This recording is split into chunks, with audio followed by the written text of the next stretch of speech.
Good morning, everyone. Kate and Fiona here. And on this week's Facebook Live, we're talking about confidence and mindsets, and specifically, those times in life where perhaps we've looked at someone else who's doing something and said, gosh, I could never do that. Maybe it's someone speaking on stage or someone who's, left a really stable career and perhaps started their own side business or taken a really risky move when it comes to their career. And I think, Fee, this is all about what we believe ourselves capable of. And of course, the origin and the great conversation that we reference in Core Confidence and of course our Acts of Confidence program is all around fixed versus growth mindsets. Yes, I really love this work because it's so interesting to notice those places where we say, I can't, or I wish, or it's not possible for me, and just to start to examine, well, what's actually going on here? Because what we know about from the great work that Carol Dweck has done about fixed and growth mindset is that both is possible to all of us. And if we are down the path of tending to think we can't do something, it's really worth examining what's actually going on and starting to understand how we can maybe shift that limiting belief. Yeah, I think, and one of the things I love about our work in confidence is very much kind of expands people's comfort zones or their beliefs around what is possible for them. All of these limitations around, perhaps, what I can do versus what I can't. And of course, we know that was a core piece when we were digging into, well, what does confidence mean? This belief that actually more often than not, I believe I can. That doesn't mean I can do it perfectly. And of course, that links into identity and our need to be perfect or to get it right all the time. But I think this piece around really starting to think about and shine a light on what limiting beliefs or what limitations do I put on myself? This piece around I'm either creative or I'm not creative. I remember when I left my corporate career in those first early years, and I'm an accountant by profession for those that don't know. And, I guess I told myself this story that actually I'm not creative. And I found myself in those early years really loving, writing blogs and research and finding things that potentially I'd told myself in previous, lives or years that it wasn't something I was capable of or I had. So I think, starting to loosen our attachment to some of these beliefs around who we are, which really talks to a lot of the work that we do in our confidence program, in the book, around our identity.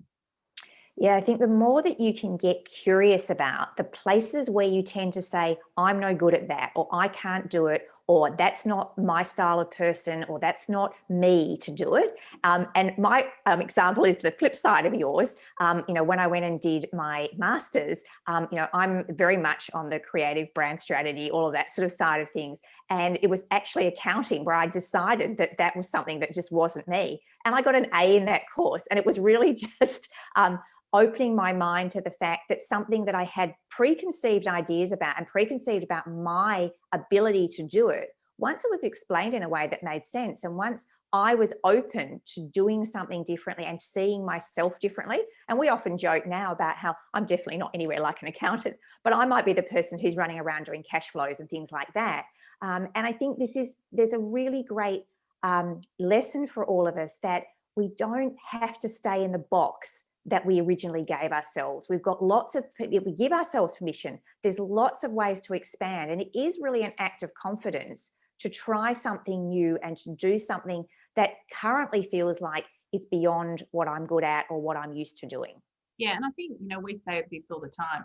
Before you can be a 10 out of 10 at something, you've got to be a 3, 4, or 5, and that feels really uncomfortable. And so for most of us, what gets in the way of leaning into some of those things that that we tell ourselves, I'm not good at that. I couldn't do that. It's not something I have the skill, capability, experience to do. Often is we're worried about failing, or we're worried about feeling the discomfort of getting it wrong while we're in training and while we're developing, or building new experience. And I think you always talk about get comfortable with being uncomfortable. That's part of how we expand our comfort zone.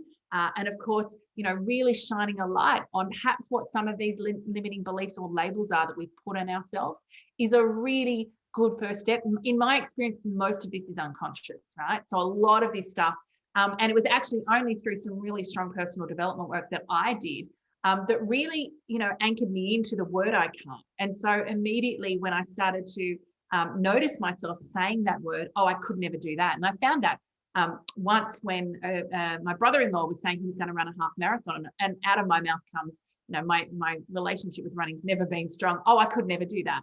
And so immediately that was a reframe or a trigger for me to go, okay, Kate, so let's examine the story you're telling yourself. And I immediately just said to my brother-in-law, hey, I really want to have a go at this. Would you train me?